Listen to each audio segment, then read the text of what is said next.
Hi designers, നമ്മൾ കഴിഞ്ഞ വീക്കിൽ നമ്മൾ ഇൻസ്റ്റാഗ്രാമിൽ ആസ്ക് മീ എന്ന് പറഞ്ഞിട്ട് നമ്മളൊരു സ്റ്റോറി ഇട്ടിരുന്നു. സോ അതിൽ വന്നൊരു ക്വസ്റ്റ്യൻ ആണ് പോർട്ട്ഫോളിയോ മേക്കിങ്ങിനെ പറ്റി നമ്മളൊരു വീഡിയോ ചെയ്യാന്നുള്ളത്. സോ പോർട്ട്ഫോളിയോ മേക്കിംഗ് എന്ന് പറഞ്ഞു കഴിഞ്ഞാൽ വളരെ സിമ്പിളായിട്ട് പറഞ്ഞുതരാം. പോർട്ട്ഫോളിയോ എന്ന് പറഞ്ഞു കഴിഞ്ഞാൽ നമ്മളെ വർക്ക് കാര്യങ്ങളൊക്കെ ഷോക്കേസ് ചെയ്യാൻ വേണ്ടിയിട്ട് നമ്മൾ ഉണ്ടാക്കുന്ന ഡോക്യുമെന്റിനെയാണ് പോർട്ട്ഫോളിയോ എന്ന് പറയുന്നത്. പോർട്ട്ഫോളിയോ ഒരു ഡോക്യുമെന്റ് ആയിട്ടുള്ള രീതിയിൽ, ഒരു PDF ഡോക്യുമെന്റ് ആയിട്ടുള്ള രീതിയിൽ ക്രിയേറ്റ് ചെയ്യുന്നവരുണ്ട്, അത് പ്രിന്റ് ചെയ്ത് യൂസ് ചെയ്യുന്നവരുണ്ട്. പിന്നെ ബിഹാൻസ്, ഇൻസ്റ്റാഗ്രാം പോലെ ഡിജിറ്റൽ പ്ലാറ്റ്ഫോംസിൽ അല്ലെങ്കിൽ സോഷ്യൽ മീഡിയ പ്ലാറ്റ്ഫോംസിൽ വർക്ക് കാര്യങ്ങളൊക്കെ ഷോക്കേസ് ചെയ്തിട്ട് അങ്ങനെ ഒരു പോർട്ട്ഫോളിയോ ബിൽഡ് ചെയ്യുന്നവരുണ്ട്. ഓക്കെ, പിന്നെ പോർട്ട്ഫോളിയോ ഉണ്ടാക്കുമ്പോൾ നിങ്ങൾ ശ്രദ്ധിക്കേണ്ട കാര്യം എന്താ വെച്ച് കഴിഞ്ഞാൽ ഭയങ്കര കോംപ്ലിക്കേറ്റഡ് ആയിട്ടുള്ള ഭയങ്കര ഡിസൈൻസും കാര്യങ്ങളൊക്കെ യൂസ് ചെയ്തിട്ട് നിങ്ങൾ പോർട്ട്ഫോളിയോ ഉണ്ടാക്കണമെന്നൊന്നുമില്ല.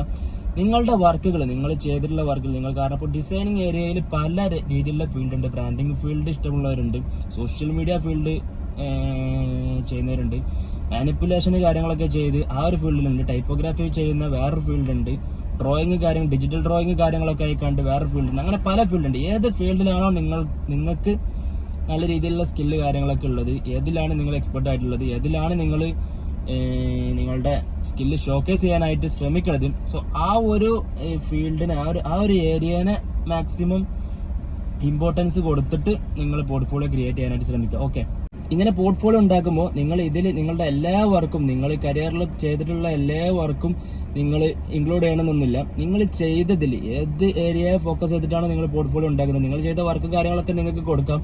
ബട്ട് അതിൽ മെയിൻലി ഫോക്കസ് ചെയ്യേണ്ടത് നിങ്ങളുടെ സ്കിൽഡ് ആയിട്ടുള്ള ഏരിയ ഏതാണോ അതിനെ ഫോക്കസ് ചെയ്തിട്ട് അതിൽ നിങ്ങൾ ചെയ്തിട്ടുള്ള ബെസ്റ്റ് ആയിട്ടുള്ള വർക്ക് കാര്യങ്ങളൊക്കെ ഷോക്കേസ് ചെയ്തിട്ട് നിങ്ങൾക്ക് പോർട്ട്ഫോളിയോ ഉണ്ടാക്കാനായിട്ട് പറ്റും. ഓക്കെ, സോ നിങ്ങൾക്ക് ഇത് ഉണ്ടാക്കാനായിട്ട് ഏറ്റവും ബെസ്റ്റ് മെത്തേഡ് എന്താ വെച്ച് കഴിഞ്ഞാൽ ഒരുപാട് റെഫറൻസ് കാര്യങ്ങളൊക്കെ നോക്കുക. പല ഡിസൈനേഴ്സും പല ക്രിയേറ്റേഴ്സും കാര്യങ്ങളൊക്കെ ഉണ്ടാക്കിയിട്ടുള്ള ഒരുപാട് പോർട്ട്ഫോളിയോസ് കാര്യങ്ങളൊക്കെ ഇന്ന് സോഷ്യൽ മീഡിയ ആയാലും അല്ലെങ്കിൽ ബിഹാൻസിലൊക്കെ ഒരുപാട് പോർട്ട്ഫോളിയോസ് അവൈലബിൾ ആണ്. സോ അതൊക്കെ ഒന്ന് ചെക്ക് ചെയ്തിട്ട് അതിനൊക്കെ റെഫറൻസ് എടുത്തിട്ട് ആ ഒരു രീതിക്ക് ഒരു ഡോക്യുമെന്റ് ആയിട്ട് നിങ്ങൾക്കും ക്രിയേറ്റ് ചെയ്യാവുന്നതാണ്. ഓക്കെ, സോ നിങ്ങൾക്ക് വേണമെങ്കിൽ എൻ്റെ പോർട്ട്ഫോളിയോ നിങ്ങൾക്ക് കാണണമെന്നുണ്ടെങ്കിൽ ഞാൻ എൻ്റെ ഇൻസ്റ്റാഗ്രാം ബ്രോഡ്കാസ്റ്റ് ചാനലിലോ അവിടെ എവിടെയെങ്കിലൊക്കെ ആയിട്ട് ലിങ്ക് കാര്യങ്ങളൊക്കെ കൊടുത്തിട്ട് ഞാൻ അപ്ലോഡ് ചെയ്തിട്ട് ലിങ്ക് കാര്യങ്ങളൊക്കെ കൊടുക്കാം.